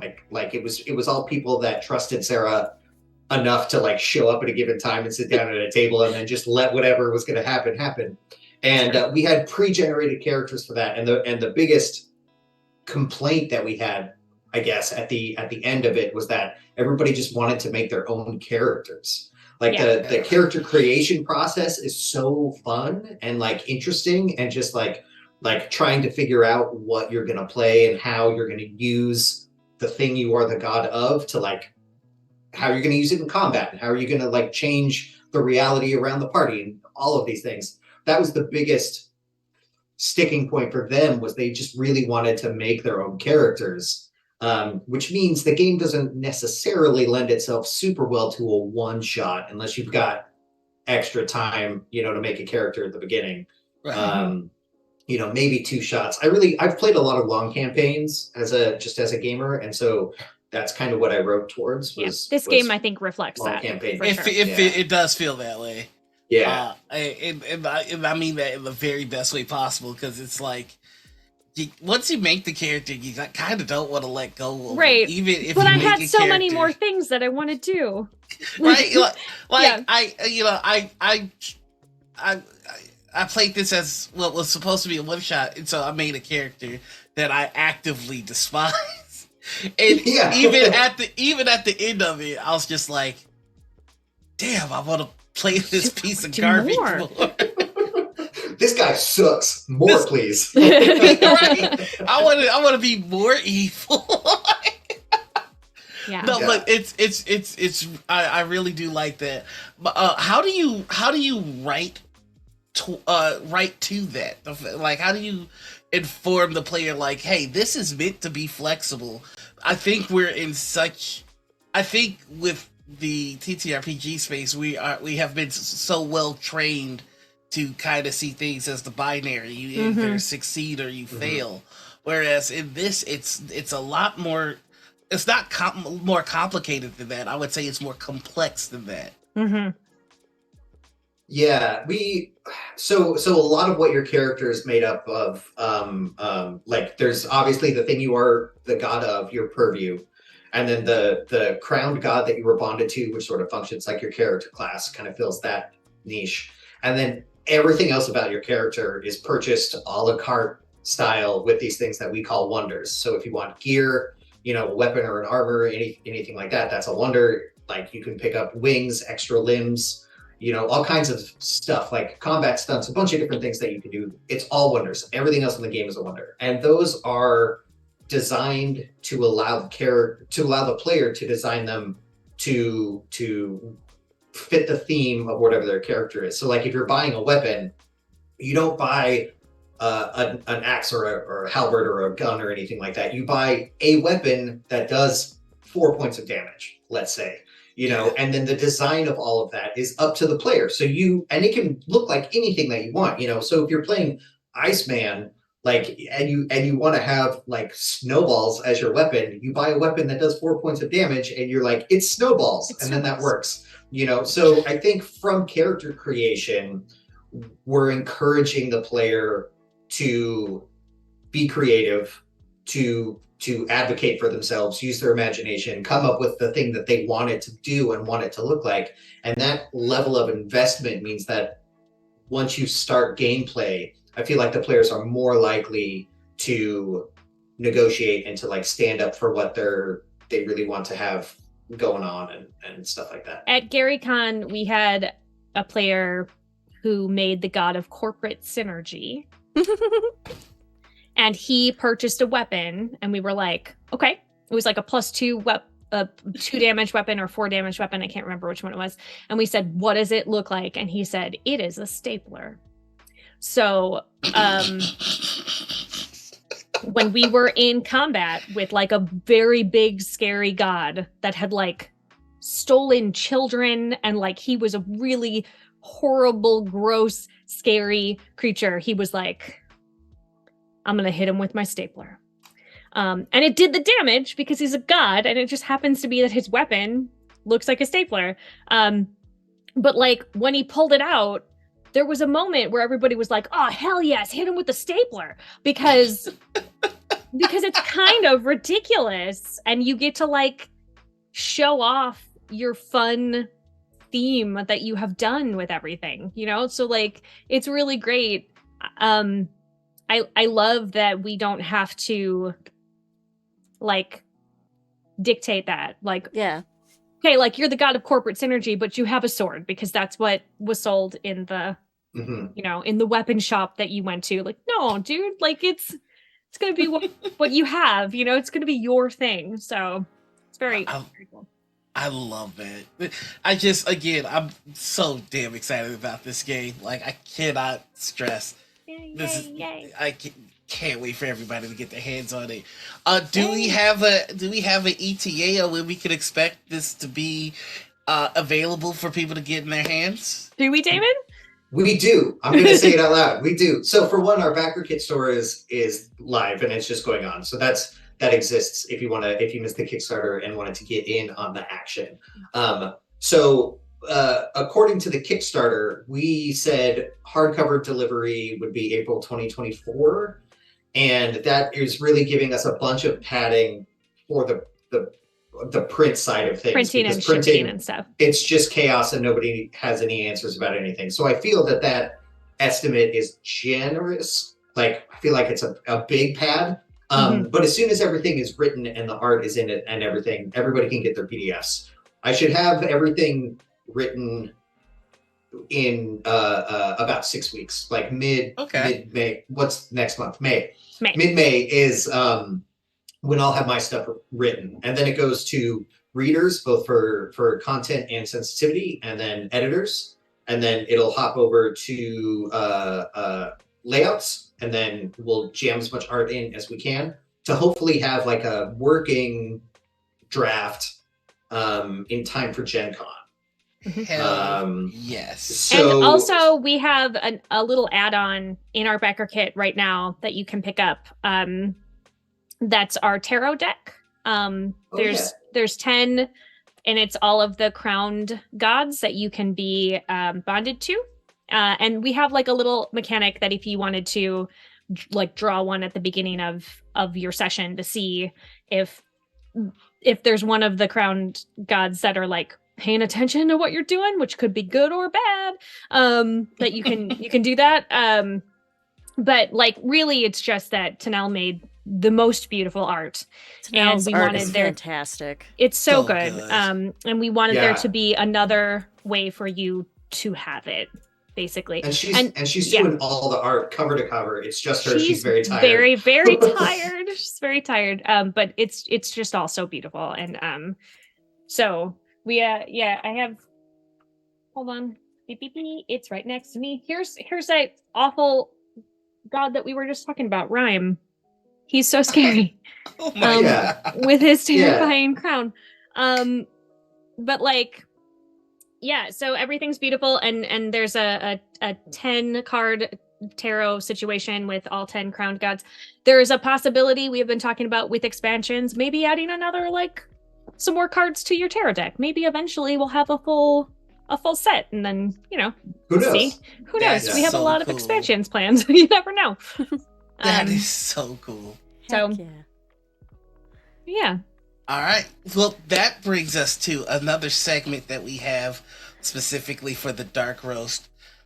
This is what we like to call petty prime time. Oh. So if there is anything that you want to subtweet in real life, this is where you go ahead and do it. It could be about anything. I always start so folks get an example of what this is. Yes. So here's my petty prime time. The strength of any company is based on how they treat their workers. If you treat your workers with disrespect, if your projects exist only to pad your own ego, do not be surprised when your house of cards comes tumbling down, because quite frankly, that is what you deserve. That is my petty prime. Yeah. That's a yeah. good one. So, if anyone has one that they would like to share, feel free. If not, don't worry. This is strictly optional. Anita, you have something for us? I do. When I post an idea for something on my Twitter that I think is a good idea, don't tweet about how you won't do the thing. Oh, It just means you won't be invited to the table because it's not the game for you. You can just scroll and move on. Mhm. Yeah? No, I like like that. it. Also, no, I won't collaborate. All right. I mean, you could have told me in private, Anita. This feels. Sorry. I'm sorry you had to find out like this, Sarah. Well, that's fine. You know what? I'll just make a little note. Listen, I am always open to collaborate with you. We just bring you on the show to let you know you're not invited to the show. I don't want you here, Sarah. How dare you? How very dare you? Show up on my show. Yeah, you're fine. You're good. It's not you. I'll go. I have one to yell about. Ooh, let's hear it. There's a lot going on in my neighborhood currently with folks that are experiencing homelessness, and they're getting swept, and all of their stuff gets, you know, bulldozed and thrown in the trash and everything like that. And there's a lot of people that think that moving folks in that situation along solves the problem, and then it doesn't, because there's so many underlying problems that those folks really could use help with, like actual housing and, you know, drug programs and all of those things. And then the people that just want to not have to look at them get super mad when they only move to a different location and then set up tents again. That's been a lot the past couple of weeks around here. And I just wanted to say that the people that are unwilling to help fellow human beings really just like make me want to vomit. Yeah. And like just vomit the worst kind of stuff. So yeah, just, I don't know, be nice to people. It's really easy to be nice to people. So be a good human, please. Yeah. Just be a good human. There's a whole episode of Star Trek Deep Space Nine about those type of people. Yeah.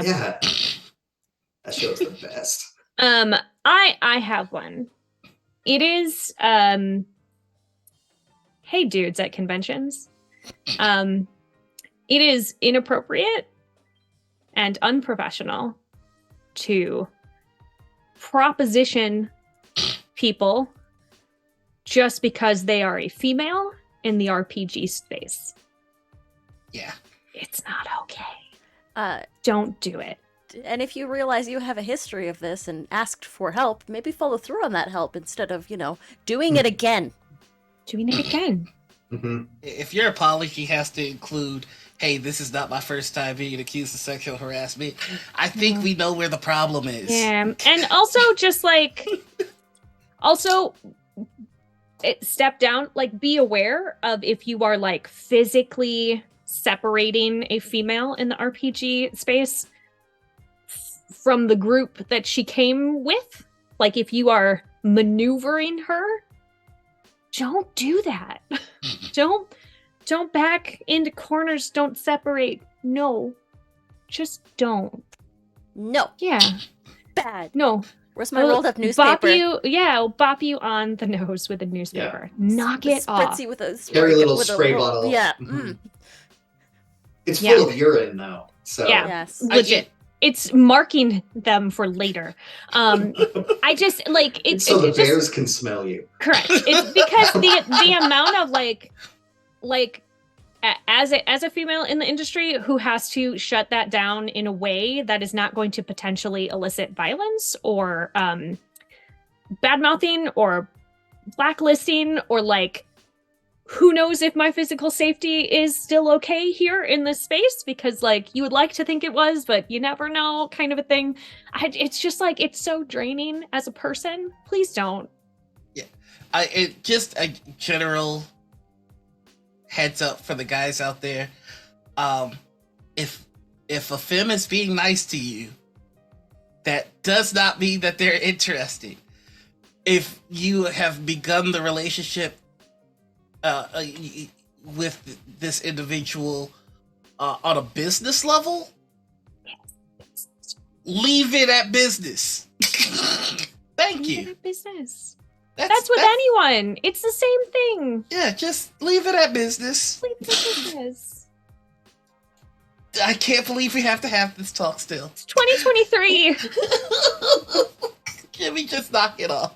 You know what it's like waking up every day just knowing there's gonna be some dude out there just being an asshole. Like, it's every week, it's like, who's getting the L now? Stop. Just stop. And that's gonna bring us to our next segment, which I think is very fitting, which is the That Guy segment. If you have been in the TTRPG space for long enough, you've probably had the displeasure of playing with the That Guy. That guy is a veritable black hole of fun in the at the table. Someone, if they were yeeted into the sun, your experience at the table would increase tenfold. So, Damon, Sarah, do you have That Guy stories for us? I have one. She has 5. I have so many. I have an infinite number. It's the whole table. It's everyone. But the one that I am specifically thinking of is that I was running a charity game at a convention. You had to pay to be a part of this game. We were raising money for charity. I was the DM. Special guests were Luke Gygax and Peter Adkison, and then the rest of the table were people who had paid. Right. This guy I knew was going to be a problem because when he walked in, he said, "I don't know who you are. Why should I care about you?" To me. We started there. So this is how we started. Wow. And I don't know if he thought he was being charming and funny, but he wasn't. And then for the rest of the game, he actively cheated on his rolls by like rolling and immediately grabbing the dice back up and then being like, "I rolled a 27." And I was like, what? How though? Like, you didn't. I made your character. Your biggest stat is a +5. How did you get to 27? It's not possible. So like, and like, it got bad enough that his kid was also, he had bought a seat for also his kid, and his kid like halfway through was like, "Hey, you didn't roll that." So his kid was also like, "Please don't do this in front of please don't do this. Like, I don't want you. You're making me look like an asshole in front of Luke Gygax. Please don't do this." And little bit of the petty parade, they were fighting a dragon, and it was so weird that on his turn every time the legendary actions came up. I don't know why it happened. It's a mystery. It was definitely a coincidence of some Yeah. kind, but like, you know, he just came into it and was. When your kid has to act like the adult in the situation, maybe you need His to kid was like reevaluate. 12. He was like 12, and he was like, "Wait, hey man, that's not how."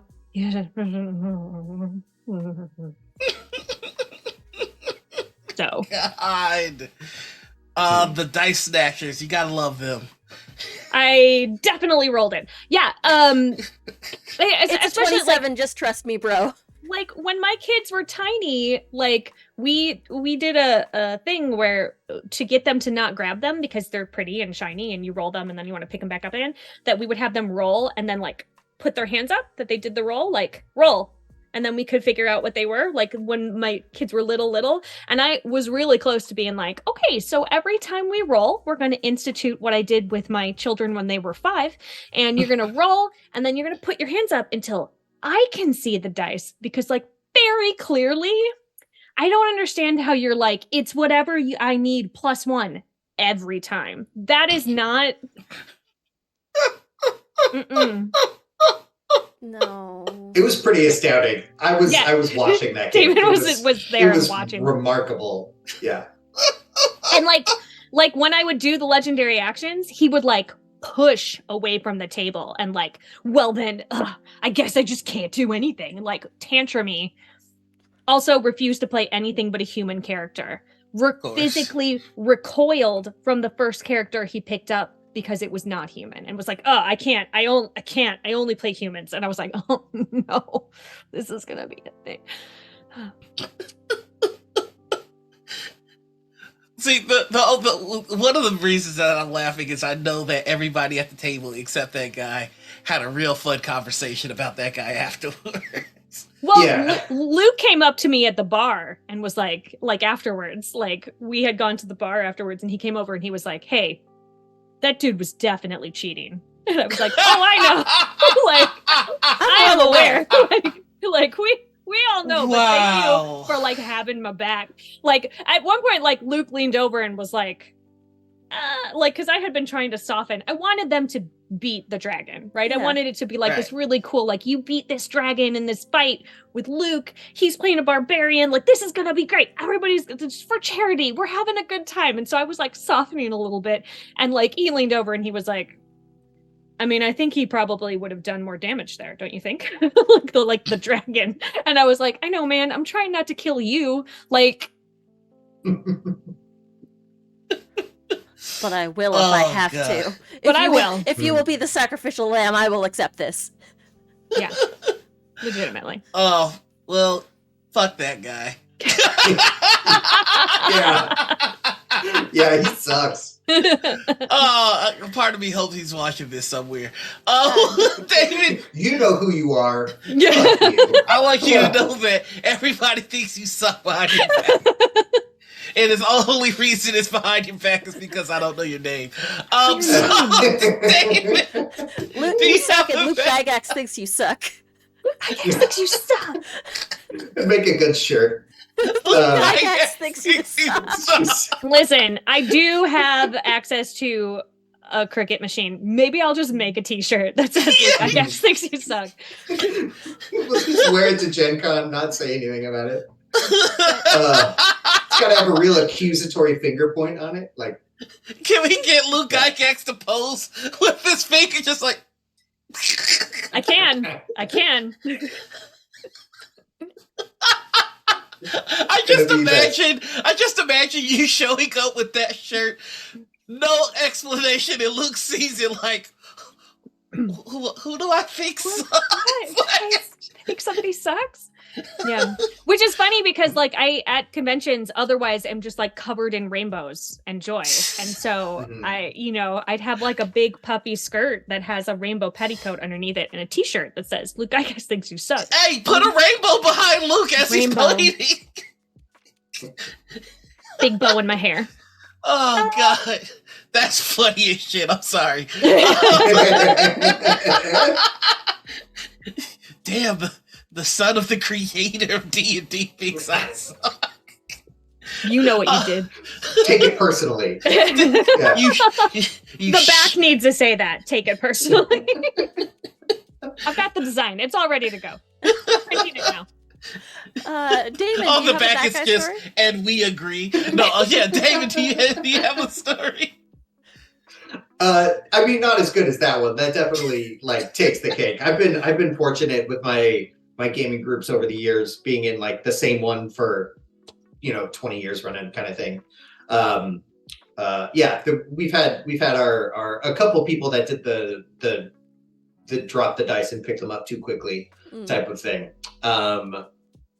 And then I guess players that play, and this is maybe unkind of me, but I feel like players that play alignments too hard, I really feel like takes away from the game, like that's what my character would do because it says the blah, blah, blah. And it's like, no, man, that's like, you could just like be a person and make decisions like a person would make decisions. We call those that's what my character would douche.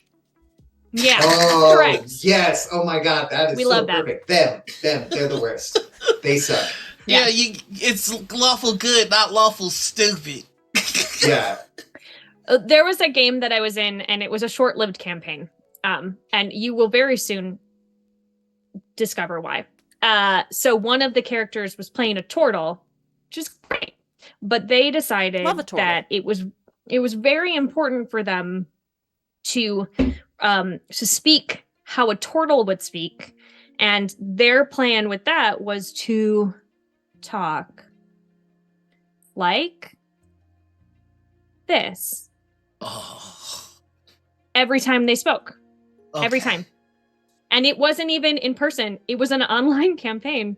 And so they in order for them to do anything, it was like 15 minutes. And then he also would actively say like, well, if the party went right, I was going to go right, but I'm going to go left instead because that just like, I think that'll be funny. So he would actively split the party, and then like the DM would be like, all right, well, let's see what you're doing over here. And then it would take like 45 minutes because everything that he would say would be like, well, I think. So he did character descriptions too, not just dialogue? Everything. I'm sorry. Gygax thinks you suck.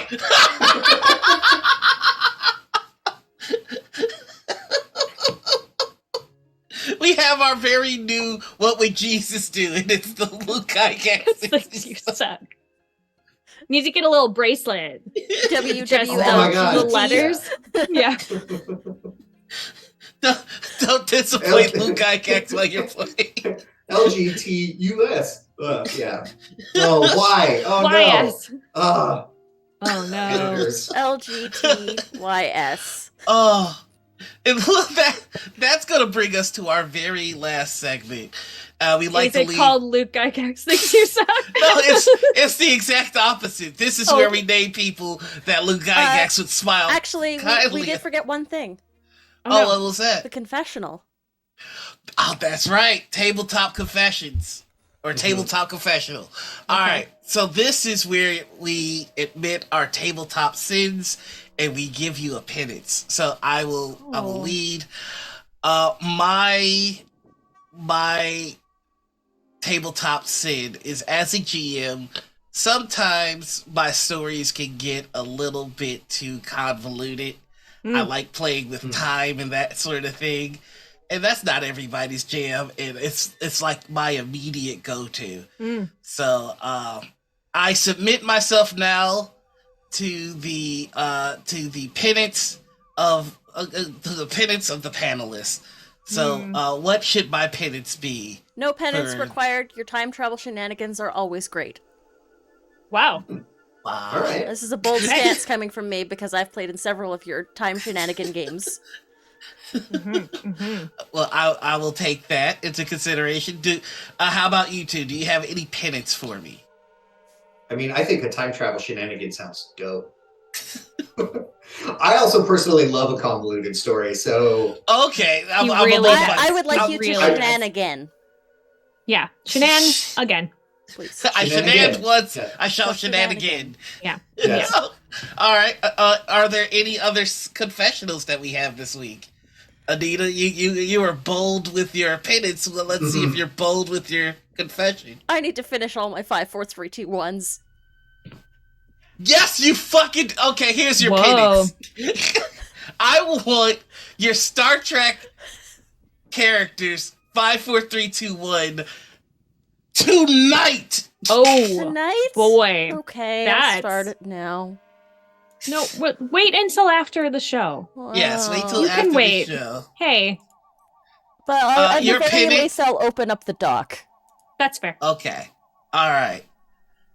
If you fail to bring me the 5, 4, 3, 2, 1 by 9 p.m. today, you owe me 10 Helabrias. 10 Halabrias. Hang on. You already gave a penance. You don't get to give a penance for a penance. That's fair. That's fair. I will leave it to the panel. Dialing you back. My power has been restricted. All right, I have made a Google Doc called Katie 54321, and it is an open 54321 sheet. It is ready to go. Okay. You did it. Step one. There's a tab open on my computer now. Very proud of you. Still very open for penance from the two of you if you want to punish this one I would for never. not giving me their No, best. she's working on it. We Penance is a process. This is a process. See, we have such kinder panelists this time because Joyful gaming. Joyful gaming. That's This is that's not- fair. This is my brand. I don't know what Damon's doing. He is not joyful gaming. He would give you penance. Oh, you're in the clear this week. How about the two of you? Any confessions? I have one, which is gonna double as an apology to Sarah. Oh, I, as a storyteller, one of my crutches is definitely like melancholy and body horror. And every time I'm running a game that Sarah is in, Sarah's like, could we keep it a little lighter? And I'm like, yeah, no problem. And then I don't. Because where her line is and where my line is are very, very different. And I'm learning where her line is over time, but I'm sorry it's taking me so long, for one. And I'm also sorry that I have to use you as a guinea pig to find out where it is. But also, you say to me, like, I don't like scary movies. And then I say, which ones? And then you're like, I don't know, a bunch of these that I've seen that are fine. And so, I don't know. I feel like I'm getting mixed signals, but also I'm sorry. All right. My penance for you is the next time you feel the inclination to go dark, you introduce the cutest puppy. Oh. No, because he'll just kill the puppy. Or he'll do something, he'll turn it inside out or something. The last puppy was literally unkillable. It was one of the tenets. You could not kill that puppy. That's true. Yeah. So That's true. next time you feel the inclination to go dark, Right. you have to introduce the invincible puppy. The Invincible invincible puppy. happy puppy. His name was Cabbage. His name was Cabbage. Oh. He was a great puppy. We liked Cabbage. My penance that I'm going to give you is that you have to run a session as if I were running the session. Ooh. Pass. Nope. Can't pass. Can't pass on your pig. Can't pass on your penance. All right. Well, I renounce. I'm changing religions over this. Swapsies. This system is dumb. Anita, you got anything? I would say in the same vein, instead of the next time you have the inclination to go body horror, go in a different direction. Don't go body horror. Go body joy and acceptance. Create a character that is an ethereal being of light and hope. I like that. Yeah. Okay. Like that. And like you Like can go biblically accurate on this one if you want. It's a less So many fun one. eyeballs. Many Everyone is eyeballs. blinded. Everyone is blinded for blocks and blocks. Forever. The whole city. And see, I need to learn how to stop there rather than describing how the blindness affects them. Yeah, here, Yeah. like in our last game. Rein it in. Listen, in our last game, we found a book that was bound in what he described as probably people leather. We could have stopped there. We didn't. He just kept going and going You and have going to know and how describing. You have to know how it feels when you hold. I don't need to know that. I don't need to know. And so it kept going to the point. And then the session ended, and I said, I almost X-carded you. And he was like, damn it, I thought I was doing good. And I was like, you were describing people leather. Stop it. All right. So, Damon, you have your penance. We'll see if you act on those. And Sarah, do you have a confession for us? Yeah, I feel like perhaps on the opposite end of the spectrum that I don't necessarily shy away from sad stories. I have done a lot of stories that have ended in very heartbreaking but hopeful ways. And I'm not afraid of like character death, but I tend to run. I mean, it's the brand, right? I tend to run like really just like happy, joyful, like, and there are kittens probably involved, and cake shows up in a lot of my game sessions. Sometimes I'm not the one that even brings the cake in, but it just like makes its way in because exude cake energy. Because look, so like I think that I think it to the point where people don't realize that I can do scary or I want to like, see a horror serious. 3 shot from you. That's your penance. Okay. I am just gonna say withhold the joy a little longer than you normally would. It's still let the rainbow come, but the storm has to last a little longer. Happy all the time. Can't have a rainbow without rain. Yeah. Can't have a rainbow without rain. And make it a reward. I like those 3 penance for you. And finally, our final segment, Community Spotlight. Just if there's somebody out there that has made this space a little bit more welcoming for you, or somebody you feel deserves a little bit more shine than they're getting, this is your chance to spread the love. Gosh, I feel like there's a lot of people in general. I already shouted him out earlier, but I think Banana Chan is doing just like really amazing work, and they have always been very supportive and welcoming, and like their games are amazing, and I think everybody should go check out Game and a Curry. Please and thank you. Yeah, Austin and Banana do incredible work with Game and a Curry. I still need to finish my backing for Deimos Academy. I gotta fill up my Deimos server. Academy is wonderful and amazing, and it was a cool enough game that I got to play it on the show, and then also I did a photo shoot of it, like the art brought to life, because it's such a cool concept of like the school taking over, and as it takes you over, you become black and white and like have the school uniform and stuff on, and like it's just a really amazing, and it's this spooky boarding house game. We heavily edited that for Sarah's table because of the branding and like rating of the show, but it can get pretty intense and terrifying. So definitely check that out if you are into horror. And David, do you have anybody you'd like to put a spotlight on? Yeah, it's a bit more general. I think artists currently are having like a real shit time of things, and I think that art is a skill that I don't possess a shred of, and so I really like hiring people for that, like hiring real individuals, like no AI, nothing like that. And I think that the crew that is often behind the scenes of a project are so integral to how everything actually gets made. So, Mhm. you know, artists, editors, layouts, like all of that stuff.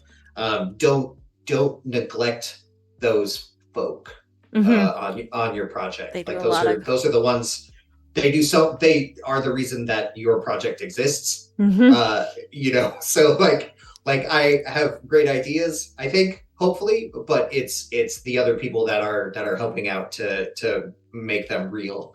And I think those people get swept under the carpet all the time, which is stupid. So give them a high five and a paycheck.